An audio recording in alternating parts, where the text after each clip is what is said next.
que j'ai vécu très longtemps dans cette ville. Et puis on a inauguré le collège à l'époque. Et on connaît tout le monde ici.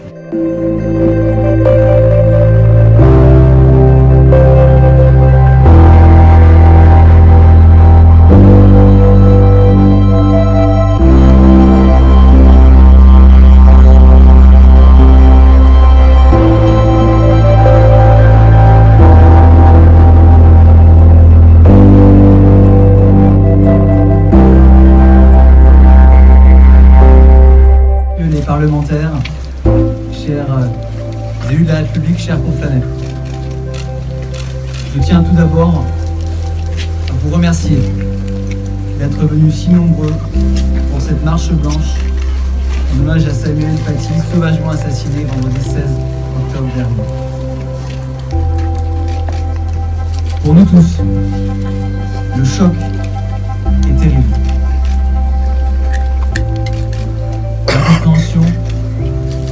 Le désarroi,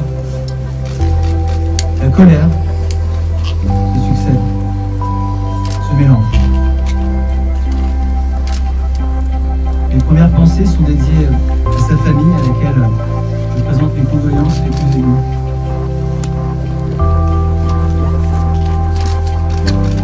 Je pense aussi à un petit garçon qui a perdu son papa. Je salue la communauté éducative du collège Le Bois d'Aulne, les représentants des parents d'élèves qui ont organisé cette manifestation en partenariat avec la ville de Conflans-Sainte-Honorine. Symboliquement, nous avons souhaité que cette marche blanche prenne son départ depuis le collège de Bois d'Aulne pour enseigner Samuel Paty au nom d'ici, place de la Liberté. Liberté, devise de la République française que l'on retrouve inscrite sur le fronton du collège avec l'égalité et la fraternité. Liberté d'apprendre, liberté d'enseigner, liberté d'expression. C'est cette liberté d'expression qui est le pilier de notre démocratie. Cette liberté d'expression que Samuel Paty enseignait à ses élèves. Quelle belle initiative d'enseigner la liberté d'expression dans l'école de la République pour lutter contre l'obscurantisme. C'est partout en France que cette liberté d'analyser et de critiquer doit être enseignée à nos jeunes. Nous le devons à Samuel Paty. Nous le devons pour montrer aux terroristes qui veulent déstabiliser la République que nous ne céderons pas sur nos valeurs. Nous le devons aussi à nos jeunes. La jeunesse, c'est précisément ma préoccupation. Depuis samedi dernier, la cellule de soutien psychologique du collège Le Bois d'Aulne est extrêmement sollicitée. Nos jeunes, d'ici et d'ailleurs, ont besoin de parler, d'échanger et surtout d'être écoutés. Les enseignants et les professeurs ont bien sûr un rôle essentiel à jouer. Mais la scolarité n'est pas l'éducation. Nous devons faire plus. Parce que le cadre institutionnel de l'école ne permet pas toujours aux élèves d'exprimer ce qu'ils ont sur le cœur. Parce que parfois, le contexte familial ne permet plus à certains de nos enfants de comprendre ce qui est bien et ce qui est mal. Nous devons libérer la parole des jeunes en allant directement à leur rencontre. Les éducateurs doivent aller au cœur de nos quartiers pour les écouter et les accompagner. Cet accompagnement doit aussi s'adresser aux familles. J'envisage la création de groupes de parole au cœur des quartiers sur le modèle des Mamailleux qui existent déjà dans le quartier des Roches, à Conflans-Sainte-Honorine. Dans les prochaines semaines, je rencontrerai les représentants de la communauté éducative, les représentants des parents d'élèves, mais aussi les représentants des bailleurs sociaux, des associations de promotion spécialisées et des communautés religieuses pour organiser ensemble un plan d'action sans précédent à Conflans-Sainte-Honorine à destination des jeunes et des familles. Ce soir, je tiens également a témoigné de mon immense reconnaissance aux forces de police. En premier lieu aux policiers municipaux de Conflans-Sainte-Honorine, qui ont donné l'alerte vendredi dernier. Ils ont fait preuve de sang-froid et de courage face à un terroriste. Reconnaissance aussi aux policiers nationaux qui ont rapidement neutralisé le tueur. Le courage des agents et l'efficacité de la collaboration entre les deux polices a sans aucun doute permis d'éviter un bilan encore plus lourd. Nous le voyons, la violence est partout présente dans notre société. Il n'y a plus d'autorité. Et on revient, nous et les locaux, en lien avec le gouvernement, de restaurer cette autorité, notamment celle de la police, et de veiller enfin à l'efficacité de la sanction judiciaire, c'est-à-dire à son effet dissuasif. Aucun fait de délinquance ne doit rester impuni. Violence physique, mais aussi violence verbale, en particulier sur les réseaux sociaux. Un meilleur contrôle de ce qui circule sur les réseaux sociaux est incontournable. Il en va de la sécurité des personnes. Souhaitons que nos gouvernants se saisissent rapidement de ce sujet. Cette date du 16 octobre restera à jamais gravée dans l'histoire de notre ville. Je ne veux pas que ce 16 octobre soit chaque année associé à ce drame. Je veux au contraire en faire une journée de la paix. L'ensemble, tout quartier confondu, quel que soit notre âge, quelle que soit notre religion, nous nous retrouvions pour célébrer la paix et la fraternité.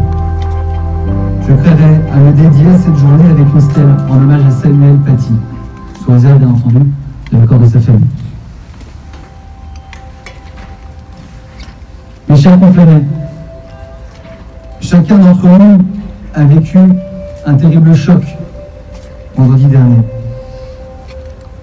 Nous, qui aimons tant Conflans-Sainte-Honorine, avons été bouleversés, blessés, parfois en colère. Notre ville, celle où je suis né, celle où j'ai grandi,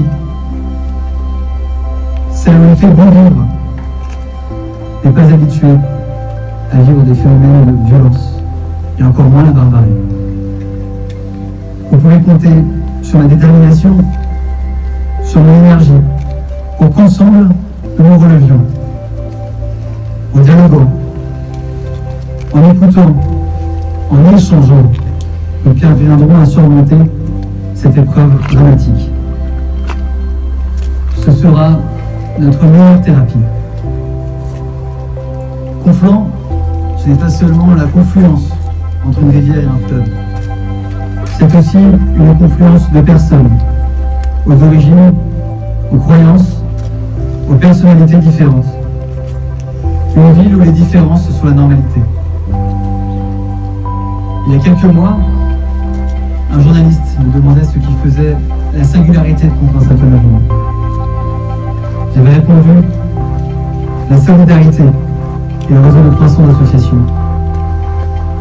Souvenons-nous de la solidarité entre les mariniers lors des inondations ces dernières années. Souvenons-nous de la solidarité entre les Conflanais lors du confinement au printemps dernier. Des bénévoles qui avaient livré les médicaments plus fragiles.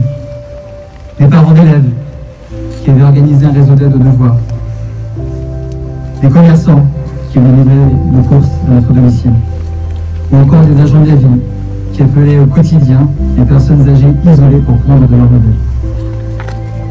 C'est cet esprit de solidarité qui nous permettra de nous relever.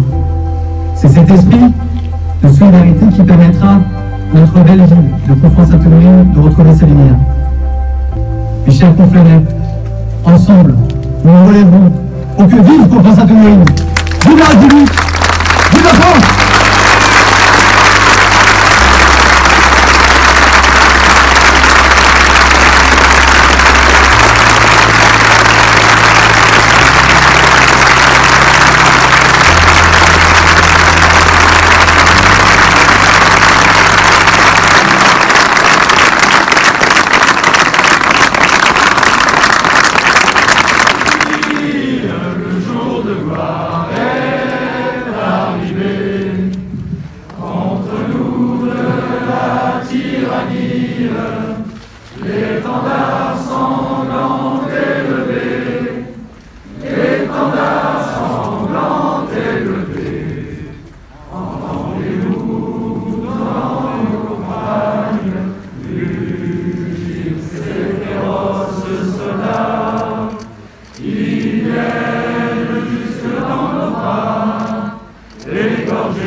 Monsieur le maire, c'est pour la télévision égyptienne. Monsieur le maire. Pour la télévision égyptienne. Est-ce que vous attendiez à avoir autant de monde? Non, je ne sais pas combien de personnes, mais ça fait chaud au cœur. Ça fait chaud au cœur. Quel est le sentiment ce soir? Quel est le message que vous vouliez faire passer? C'est d'abord un hommage à Samuel Paty et en même temps un moment où il faut serrer les coudes, où les Conflannais, les habitants de Conflans-Sainte-Honorine doivent se serrer les coudes. Parce que c'est très dur pour les habitants, pour les élus. Et ça fait chaud au cœur ce soir, vraiment.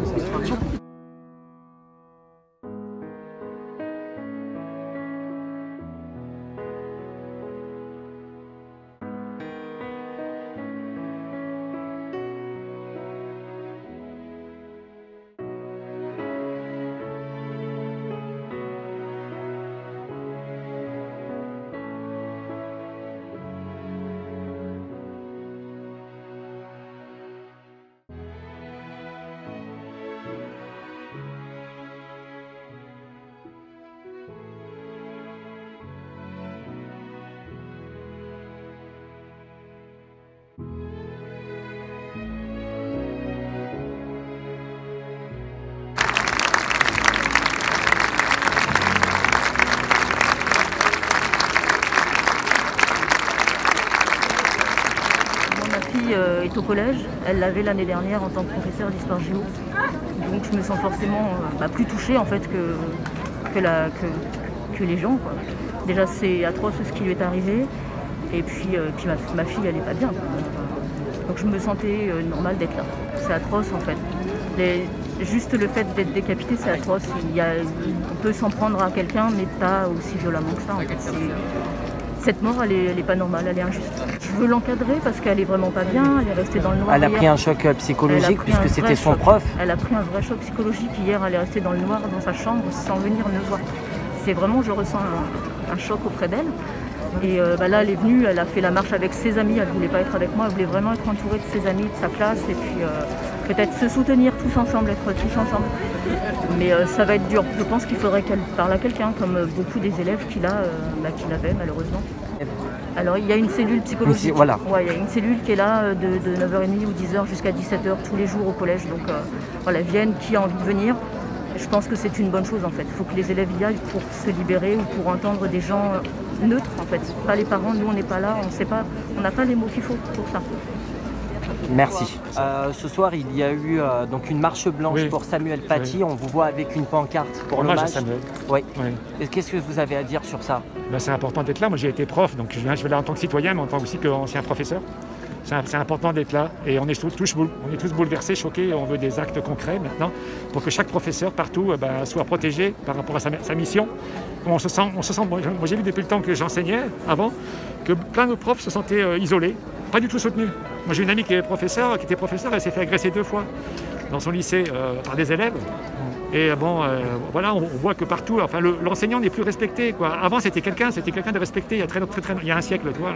Par exemple, l'instituteur, c'était un exemple de la République. C'était vraiment quelqu'un un modèle, quoi. Et maintenant, on voit que maintenant, c'est rien, quoi, parce qu'il n'y a plus du tout de soutien par rapport aux enseignants. Ils se sont très, très seuls. Et là, Samuel, il était très seul. On aurait dû le soutenir. Justement, par rapport à... Il sera encore là parmi nous.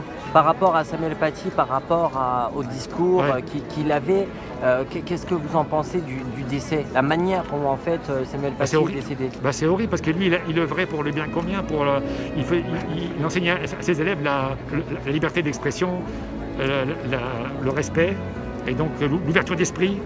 Donc vraiment, il faisait un travail vraiment de profondeur, d'ouverture au monde pour ses élèves. Voilà. Et il en est mort, donc ça c'est insupportable. Donc on doit absolument continuer son travail, voilà, à Samuel et le porter dans nos cœurs toujours, évidemment, penser à lui et le rendre hommage, évidemment, toujours. Mais en même temps, qu'il y ait des actes concrets au jour le jour, soutenir que chaque professeur puisse continuer le travail de Samuel, quoi. Voilà, ça c'est important.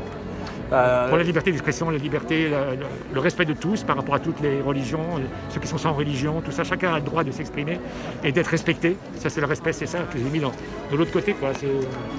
Le respect doit être primordial partout, en classe, en famille, dans tous les corps, dans tous les compartiments de la société, en fait, c'est ça. Moi, justement, c'est quelqu'un qui travaillait avec son cœur. avec son esprit, son cœur, son amour des enfants, de l'enseignement et tout ça. Et il faut qu'on continue son travail à Samuel. Il faisait un travail formidable, voilà, comme tout bon professeur.